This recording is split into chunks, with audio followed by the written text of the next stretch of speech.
Having lived on 3 continents, our next guest is eminently qualified to talk about the politics and practicalities of global migration.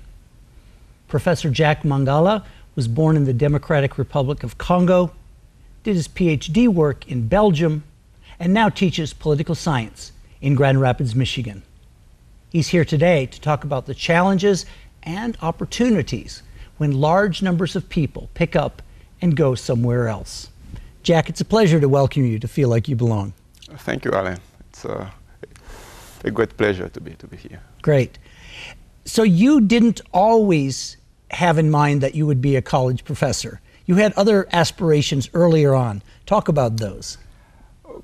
Growing up, I wanted to work in the justice system. I was interested about justice issues. Because of your family? Because of my family. I come from a family of lawyers. And I did my law school. And after that, I worked for 3 years in the justice system back in the Congo. This was around 1990, early 1990. And the political situation and the economic situation was not good in the country. And the reality of the job, after 3 years, I felt like I was going nowhere. And I wanted to do something different. And I always knew that I was good with research and writing. And so I went to Belgium for my doctorate. The Congo was a colony of Belgium up to 1960. Sure. And so French is the European language spoken there? Yeah, French is the main language for the Congo. And the Congo is a big country with about 250 ethnic groups.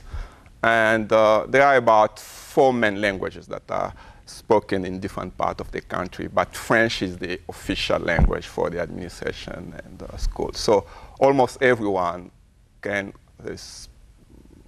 talk in one of the 4 languages plus French. So French. So what did your family speak growing up? French at home or a local language?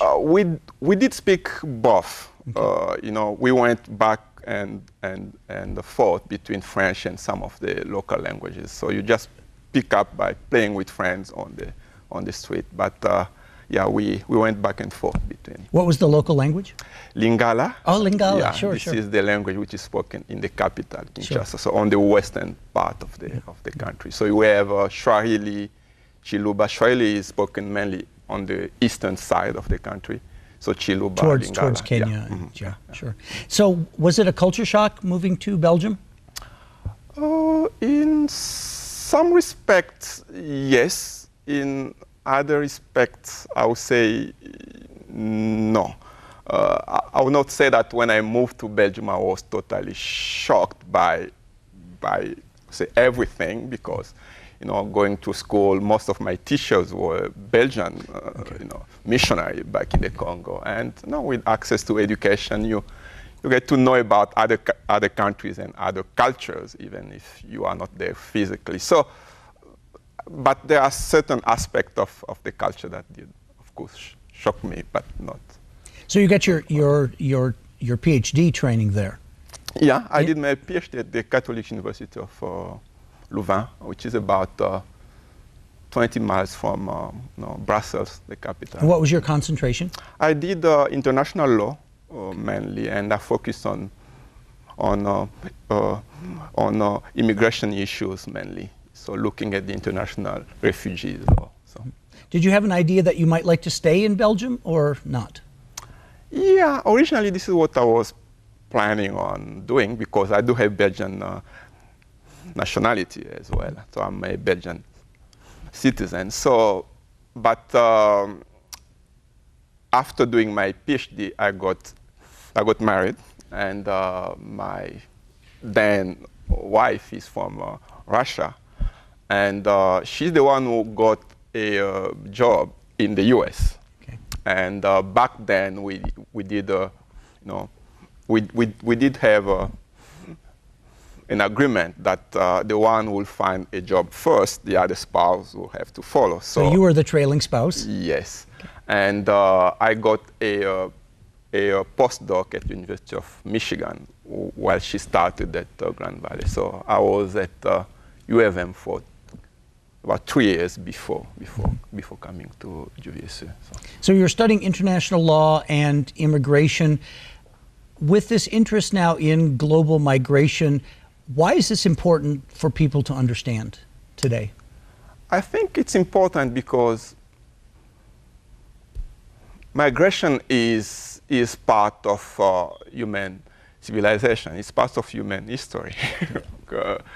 Centuries and centuries. People have always moved from one place to the other. And when you look at some of the global processes as far as economics and politics, people are going to move no matter what. You can build the tallest wall you want, but people are going to move. And it's just important for people to be educated about it, to understand what are some of the benefits, what are some of the challenges coming from it. But when you look at the research, there seems to be a, I would say, gap between what the research says and how people view immigrant and other people who move here. Well, in the long history of human experience, these invisible lines demarcating land, you're on one side, I'm on the other, this is a relatively new phenomenon, having boundaries. Because again, people move for all kinds of reasons, drought and starvation and war and fire and volcanoes and all kinds of things. And then all of a sudden we're saying, no, there's this boundary here, you can't cross that. This is new, and this goes back to the establishment of modern states. Okay, once states were established, then we had boundaries. Then trying to control what came in and what went out. But in the modern world, does it really make sense? Do governments really have the means to control absolutely what comes in and what goes out? So that's one question that people have to ask. And probably a bigger philosophical question: if people don't move if they're happy or they have everything that they need. So usually need is an element of moving, more opportunity or less fear or something like that. And so, putting a barrier to that kind of natural human response, especially if we look at the global world today in terms of talent and where does talent need to go? New opportunities? Well, we need more people, bring them in from outside. I do agree with you, and I don't think that we can cherry kind of pick. When you look at how people view immigrants, there seems to be two categories of immigrants. There seems to be good immigrants that people want to have in the community. Good immigrants. Silicon Valley and other, you have all immigrants from all over the world who are contributing technologically, economically to the well-being of the US. And people might not say so, but there is a second group of immigrants that maybe people don't necessarily want as their neighbor in the community. So yeah, you might want to have as your neighbor a CEO of a big company who is an immigrant, but you might not necessarily want to have a refugee next to you. So I don't think that we can cherry pick, choose what type of immigrant we like to have. And in fact, every society needs researchers and CEOs, and they also need laborers and all kinds of other functions up and down the scale. And so if we give access, it seems to me, then we'll be rounding out all facets of our work needs. Absolutely, because the research shows that immigrants have a positive impact economically.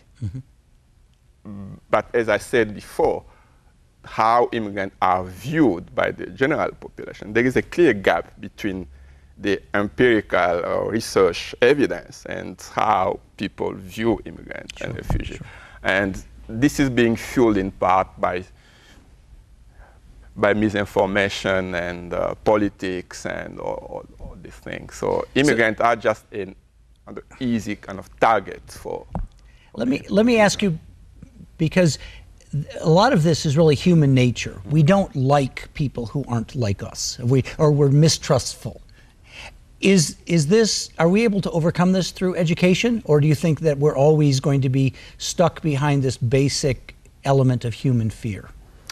I think it's understandable. I think it's kind of primary type of primordial type of fear.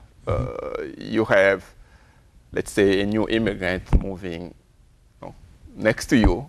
They might be of a different country,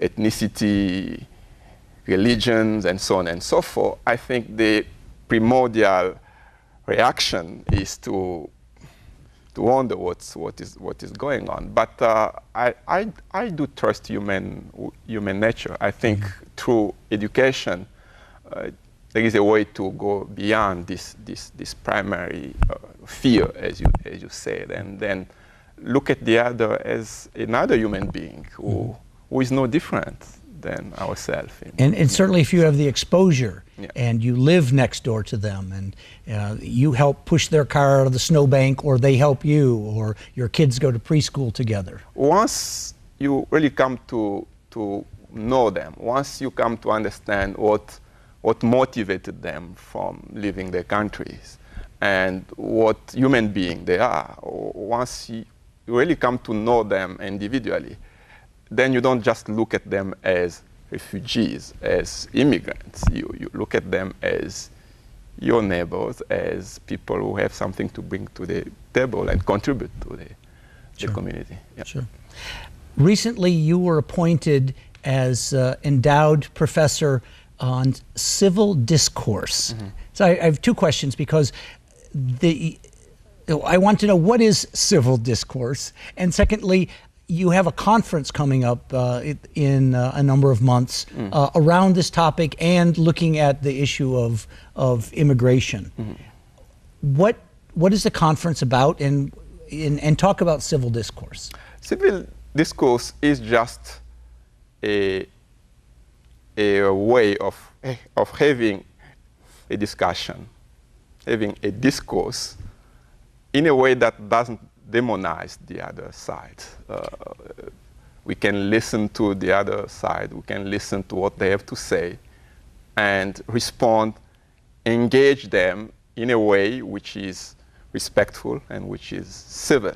And when you look at the political discussion today, we don't see much of it's that. a little unkind. It's a little bit unkind. We don't talk to each other. We talk across each other. We don't listen to each other necessarily.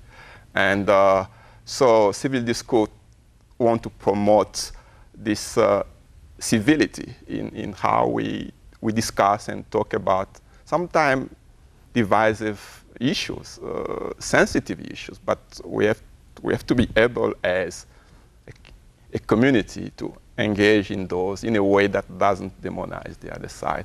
So two supporters and donors of the university, Shelly Padnos and Karol Sarosek, gave a donation to the university to help engage the community in the value of civil discourse. So the conference in the fall will focus on migration issues as a way of engaging the community around this issue.